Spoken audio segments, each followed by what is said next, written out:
हर हर महादेव, हर हर महादेव, ओम नमः शिवाय। नमस्कार दोस्तों, स्वागत है आपका बलवीर कोट्स चैनल में। प्रिय दोस्तों, आज हम आपको एक ऐसी कथा का श्रवण करने जा रहे हैं जो सुनने मात्र से आपके जीवन में सुख, संपत्ति और धन की वर्षा होगी। अगर आप सभी को ऐसी कथाएं पसंद है और ऐसी ही आध्यात्मिक जानकारियां आपको अच्छी लगती है, सनातन धर्म के बारे में पसंद है, तो आप इस चैनल बलवीर को कोट्स सब्सक्राइब कर लीजिए। हर हर महादेव, हर हर महादेव। सूर्य देव को नमस्कार करने तथा परिक्रमा करने का फल तथा विजया सप्तमी व्रत करने की विधि।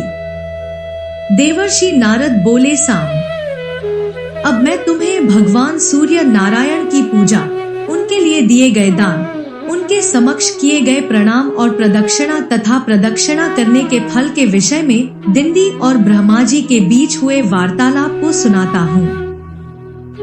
कृपया ध्यान पूर्वक सुनो। ब्रह्मा जी बोले, दंडिन, भगवान सूर्य की पूजा, उनकी स्तुति, जप, परिक्रमा तथा व्रत करो। ऐसा करने से मनोवांछित फल की प्राप्ति होती है।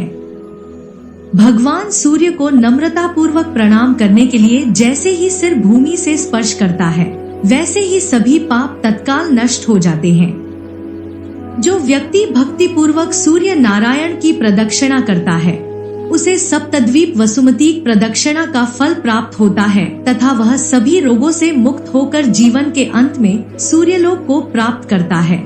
किंतु प्रदक्षिणा में पवित्रता का ध्यान रखना आवश्यक है। अतः जूते या लकड़ी की चप्पल आदि पहनकर प्रदक्षिणा नहीं करनी चाहिए। जो मनुष्य जूते या लकड़ी की चप्पल पहनकर सूर्य मंदिर में प्रवेश करता है, वह असिपत्रवन नामक घोर नरक में जाता है।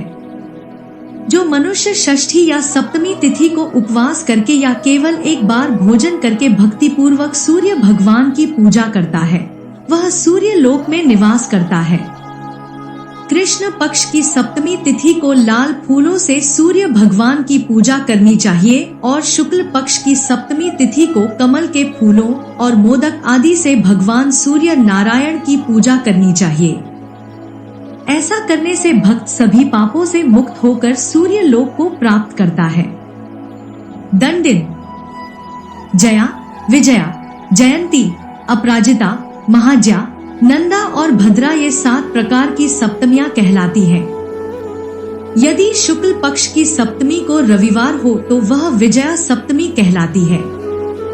इस दिन किए गए स्नान, दान, होम, व्रत, पूजा आदि शुभ कर्म बड़े बड़े पापों का नाश कर देते हैं। इस विजया सप्तमी त्रैमासिक में पंचमी तिथि को एक बार भोजन करें, षष्ठी तिथि को नक्षत्र का व्रत करें तथा सप्तमी को पूर्ण उपवास रखें।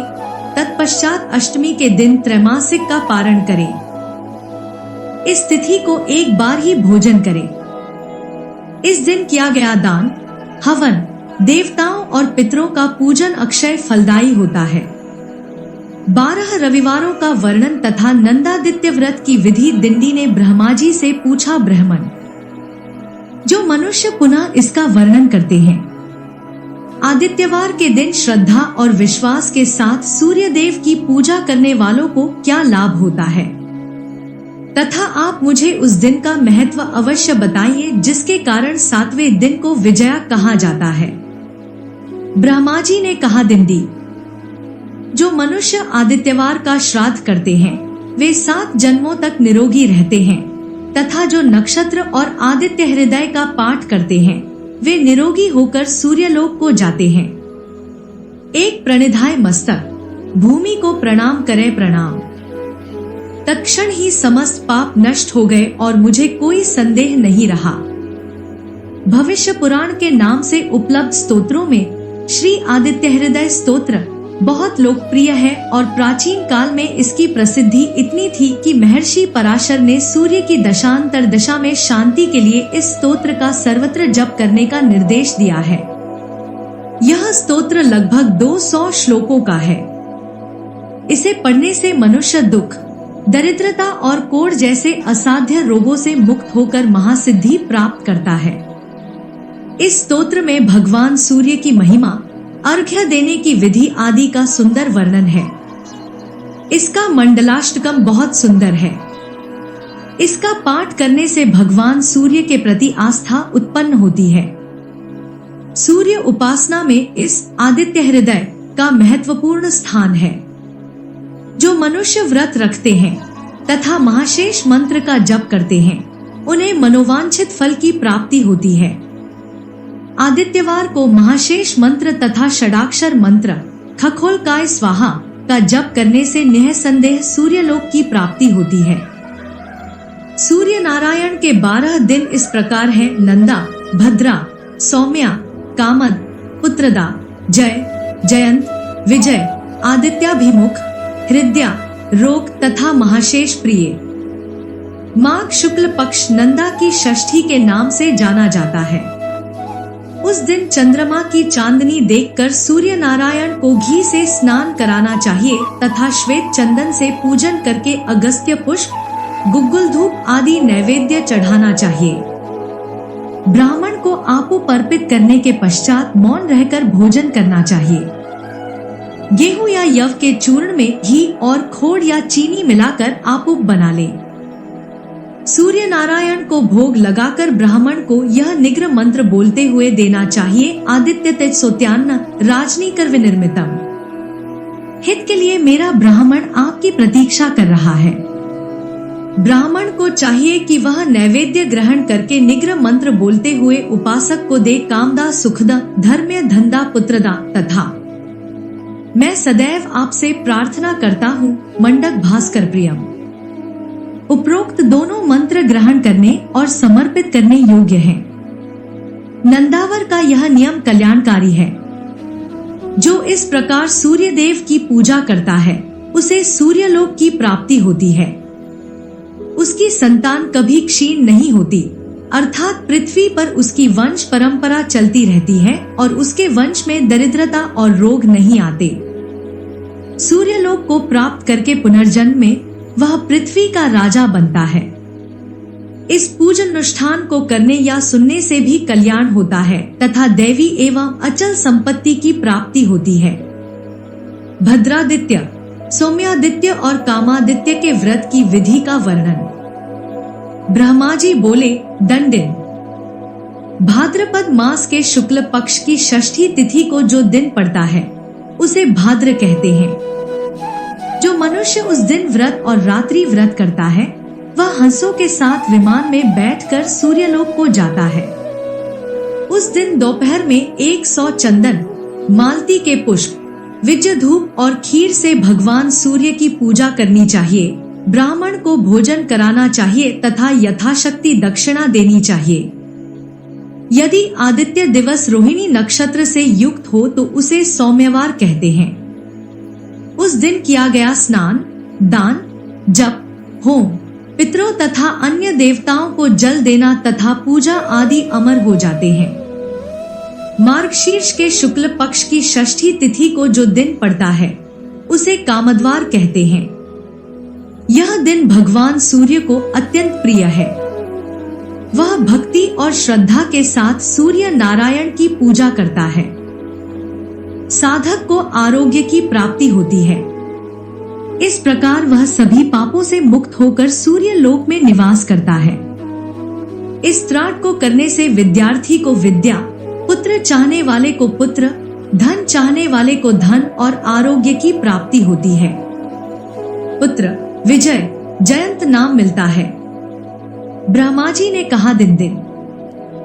जिस आदित्यवार में हस्त नक्षत्र हो, उसे पुत्राद आदित्य वार कहते हैं। उस दिन उपवास करना चाहिए और श्राद्ध कर्म करने के बाद मध्यम पिंडक प्राशन करना चाहिए। धूप, माला, दिव्य सुगंध आदि विविध प्रकार के नैवेद्यों से भगवान सूर्य की पूजा करने के बाद साधक को महाश्वेता मंत्र का जाप करते हुए भगवान सूर्य के सामने सोना चाहिए। प्रातःकाल उठकर स्नान करके सूर्य भगवान को अर्घ्य देना चाहिए। लाल चंदन और करवीर पुष्प से पूजा करनी चाहिए। तत्पश्चात 5 ब्राह्मणों को बुलाकर उनमें से 2 को मगसंक तथा 3 को भीमसंक मानकर यथाविधि पार्वण श्राद्ध करना चाहिए। श्राद्ध पूर्ण होने पर मध्य पिंड को भगवान सूर्य के समक्ष रखकर निम्न मंत्र से भोजन करना चाहिए। स एषा पिंडो देवेश योबिष्ट सव सर्वदा। यदि तुम आश्रमी पश्यते हो तो तुम्हें संतान की प्राप्ति होगी। इस प्रकार पूजन करने से सूर्य नारायण अवश्य ही पुत्र प्रदान करते हैं। इस प्रकार व्रत करने से कामद्वार व्रत की सभी कामनाएं पूर्ण होती हैं, इसीलिए इसे कामद कहते हैं। त्राट करने से धन, स्वर्ण, सुख, आरोग्य और सूर्य लोक की प्राप्ति होती है, किंतु इसका विशेष फल पुत्र की प्राप्ति है, इसीलिए इस दिन को पुत्रदा कहा गया है। ब्रह्मा जी ने कहा, दंडिन दक्षिणायन का दिन जयवर कहलाता है। इस दिन व्रत, उपवास, स्नान, दान और जप करने से भगवान सूर्य के प्रति प्रीति अनेक गुना बढ़ जाती है। अतः सूर्य के प्रति प्रीति को 100 गुना बढ़ाने वाले ये नक्षत्र त्रातादि अनुष्ठान अवश्य करने चाहिए। यदि उत्तरायण का दिन रविवार को पड़े तो उसे जयंतवार कहते हैं। इस दिन दान और पूजन करने वालों को भगवान सूर्य 1000 गुना फल देते हैं। इस दिन व्रत रखकर भगवान सूर्य नारायण को घी, दूध और गन्ने के रस से स्नान कराकर केसर का लेप लगाना चाहिए और गुग्गुल की धूप जलाकर मोदक का नैवेद्य अर्पित करना चाहिए। इस प्रकार भगवान सूर्य नारायण का पूजन करके तिल से हवन करना चाहिए। तत्पश्चात यथाशक्ति मोदक, तिल तथा शष्कुली, पूरी ब्राह्मणों को खिलानी चाहिए। विजय, आदित्य अभिमुख तथा हृदय युद्धत व्रत की विधि। ब्रह्मा जी ने कहा, दिशांदिन शुक्ल पक्ष रोहिणी, यह भय का नाश करती है। उस दिन सप्तमी तिथि को नक्षत्र सहित विजय संकल्प किया गया। किए गए पुण्य कर्मों का फल करोड़ों गुना होता है। मैं आदित्यवर कहता हूँ, वे सभी पापों का दंड देते हैं। माघ मास के कृष्ण पक्ष की सप्तमी तिथि, इस दिन को आदित्य भीमु कहते हैं, जो हृदय को बहुत प्रिय है। इस दिन रात्रि में उपवास रखकर प्रातः स्नान करके मंदिर में सूर्य नारायण की ओर मुख करके सुगंधित पुष्पों आदि से पूजा करनी चाहिए। इसके पश्चात आदित्य हृदय का 100 बार पाठ करना चाहिए अथवा लाल चंदन से बने खंभे की छाया में बैठकर सूर्य देव की ओर मुख करके शाम तक हृदय में भगवान सूर्य का ध्यान करना चाहिए तथा महाशेष मंत्र का जाप करना चाहिए। सूर्यास्त के पश्चात घर आकर यथाशक्ति शाम तक वहीं खड़े रहना चाहिए। इसके पश्चात ब्राह्मण को भोजन कराना चाहिए तथा स्वयं भी चुपचाप भोजन करके दक्षिणा देनी चाहिए। इसके पश्चात खीर खाकर चुपचाप सूर्य देव का स्मरण करते हुए स्वयं भी भोजन करना चाहिए। भूमि पर ही शयन करना चाहिए। इस प्रकार इस दिन लोग इस त्राता का विधिपूर्वक पालन करते हैं। व्रत रखने तथा श्रद्धा एवं विश्वास के साथ भगवान सूर्य की पूजा करने से भगवान सूर्य नारायण की कृपा प्राप्त होती है। जो कोई ऐसा करता है उसकी सभी मनोकामनाएं पूर्ण होती हैं। और यदि वह भगवान सूर्य के समान तेजस्वी और तेजस्वी हो तो उसका नाम हद्यवर है। उसे आदित्य का सम्मान और यश प्राप्त होता है। रोग और महाश्चित वर्त्राट की विधि। ब्रह्मा जी ने कहा, दंडिन, यदि आदित्यवर को पूजन का विधान है, महाशेष की स्थापना। यदि उत्तरा फाल्गुनी नक्षत्र हो तो उसे रोगवर कहते हैं। इसके बाद सुगंधित पुष्प आदि से पूजन करें और इससे सभी रोग और भय दूर होते हैं। मंदिर के सामने एक वेदी पर सूर्य नारायण की मूर्ति स्थापित है। इस दिन सुगंध, पुष्प आदि से जो भी उपचार किए जाते हैं उनका पूजन आदि करें। तत्पश्चात स्नान करके भगवान सूर्य नारायण की पूजा करें। घी से तिलक हवन करें। ग्रहण के दौरान व्यक्ति रोगों से मुक्त हो जाता है और सूर्यलोक को प्राप्त होता है। महाश्वेता मंत्र का जप करते रहें और ग्रहण के बाद ऐसा होता है। मंदार के पत्तों से एक थाल बनाकर उसमें रख दें। अनुष्ठान समाप्त होने के पश्चात महाश्वेता ने पुनः स्नान करके रात्रि में भगवान सूर्य नारायण की प्रतिमा पर पुष्प चढ़ाए तथा ग्रहों के स्वामी भगवान सूर्य की पूजा करें। इसे शरीर के सामने रखना चाहिए तथा प्रातःकाल उठकर उन्हें भोजन कराकर यथाशक्ति उन्हीं पुष्पों से उनका पूजन करना चाहिए। दक्षिणा देनी चाहिए। तत्पश्चात मौन रहकर भोजन करें तथा फिर खीर खाकर त्राटक समाप्त करें। इस दिन किए गए शखान, दान, जप, होम आदि अनंत फल देने वाले होते हैं। दिन सूर्य ग्रहण के दिन यदि समस्त पाप और भय दूर हो जाए तो उसे महाश्चेतवर कहते हैं। यह सूर्य को अत्यंत प्रिय है। जो व्यक्ति उस दिन पवित्रता के साथ व्रत रखकर तथा भक्ति पूर्वक सुगंधित पुष्प आदि अर्पण करके भगवान सूर्य नारायण के इन 12 दिनों का वर्णन पढ़ता या सुनता है, वह भगवान सूर्य को प्रिय हो जाता है। सूर्य नारायण की पूजा करने के पश्चात महाश्चेत्व मंत्र का जप करें। और जो मनुष्य इन अनुष्ठानों को नियमित रूप से करता है, तत्पश्चात महाश्वेता और सूर्य नारायण की पूजा करता है, वह धर्म, अर्थ, काम और चंद्रमा के समान हो जाता है। सूर्य देव की पूजा तथा उन्हें विविध औषधियां तथा फल आदि अर्पित करने का महत्व। ब्रह्मा जी ने कहा, दिनिंदी, जो लोग भगवान सूर्य नारायण के लिए सभी धार्मिक क्रियाएं करते हैं, उनके कुल में रोगी तथा दरिद्र लोग जन्म नहीं लेते। जो व्यक्ति भक्ति पूर्वक भगवान सूर्य के मंदिर को गाय के गोबर से लीपता है, वह तुरंत ही सभी पापों से मुक्त हो जाता है। जो व्यक्ति मंदिर को गाय के गोबर या पीली मिट्टी से लीपता है, उसे मनोवांछित फल प्राप्त होते हैं। जो व्यक्ति व्रत रखता है तथा विविध प्रकार के सुगंधित पुष्पों से सूर्य देव की पूजा करता है, उसे सभी मनोवांछित फल प्राप्त होते हैं। जो व्यक्ति घी या तिल के तेल से मंदिर में दीपक जलाता है, उसे सूर्यलोक की प्राप्ति होती है तथा जो चौराहे, तीर्थ स्थान, मंदिर आदि में सूर्य नारायण के लिए दीपक जलाता है, उसे तेजस्वी रूप की प्राप्ति होती है।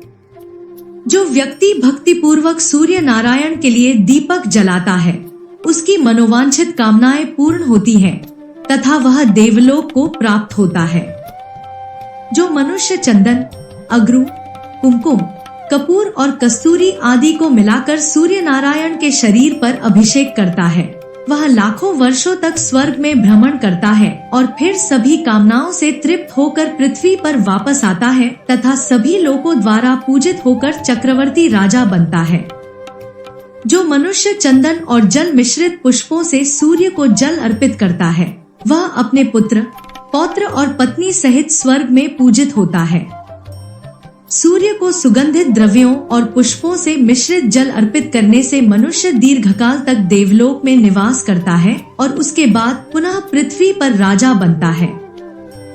स्वर्ण या लाल रंग का जल मिलाकर अर्पण करने से मनुष्य लाखों वर्षों तक स्वर्ग में पूजित होता है। कमल के पुष्पों से सूर्य की पूजा करने से मनुष्य स्वर्ग को प्राप्त होता है।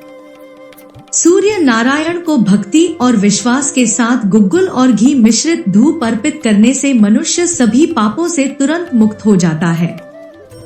जो व्यक्ति प्रातःकाल भक्ति और विश्वास के साथ सूर्य भगवान की पूजा करता है, उसे सैकड़ों कपिला गायों के दान का फल मिलता है। जो मनुष्य मध्याह्न के समय पूर्ण भक्ति के साथ उनकी पूजा करता है, उसे भूमि और 100 गायों के दान का फल मिलता है। जो मनुष्य सायंकाल के समय शुद्ध होकर रेशमी वस्त्र और पगड़ी पहनकर भगवान भास्कर की पूजा करता है, उसे 1000 गायों के दान का फल मिलता है। जो मनुष्य मध्याह्न के समय भक्ति पूर्वक भगवान सूर्य की पूजा करता है, उसे अपनी जाति की स्मृति हो जाती है और उसके कुल में धार्मिक व्यक्ति उत्पन्न होते हैं। जो मनुष्य भोर के समय भगवान सूर्य की पूजा करता है, वह स्वर्ग में अनंत सुख भोगता है।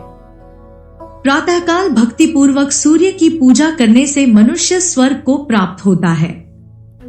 इस प्रकार जो मनुष्य सब समय अथवा किसी भी समय भक्तिपूर्वक मंदार पुष्पों से भगवान सूर्य की पूजा करता है, वह तेज में भगवान सूर्य के समान हो जाता है और सूर्यलोक में पूज्य हो जाता है। जो मनुष्य संक्रांति और अयनांत दोनों समय भक्तिपूर्वक भगवान सूर्य की पूजा करता है, वह ब्रह्मलोक को प्राप्त करता है और वहां देवताओं द्वारा पूजित होता है। जो मनुष्य ग्रहण आदि अवसरों पर पूजा करता है, वह चिंताग्रस्त हो जाता है। इस वीडियो को बोलते समय कोई त्रुटि हो तो हम क्षमा चाहते हैं। हर हर महादेव, हर हर महादेव। दोस्तों, उम्मीद करते हैं आज की वीडियो से आपको लाभ अवश्य होगा। वीडियो आपको अच्छी लगी हो तो लाइक कर दीजिए और ज्यादा से ज्यादा इस वीडियो को अपने फैमिली और दोस्तों के साथ शेयर कीजिए। चैनल पर पहली बार आए हैं तो चैनल बलवीर कोट्स को सब्सक्राइब कर लीजिए और बेल बटन को भी प्रेस कर लीजिए। इससे ये होगा कि इस तरह की सभी वीडियोस के नोटिफिकेशन आपको सबसे पहले मिलेंगे। महादेव जी का पूर्ण आशीर्वाद पाने के लिए कमेंट में अभी टाइप करें हर हर महादेव, हर हर महादेव, हर हर महादेव। ओम नमः।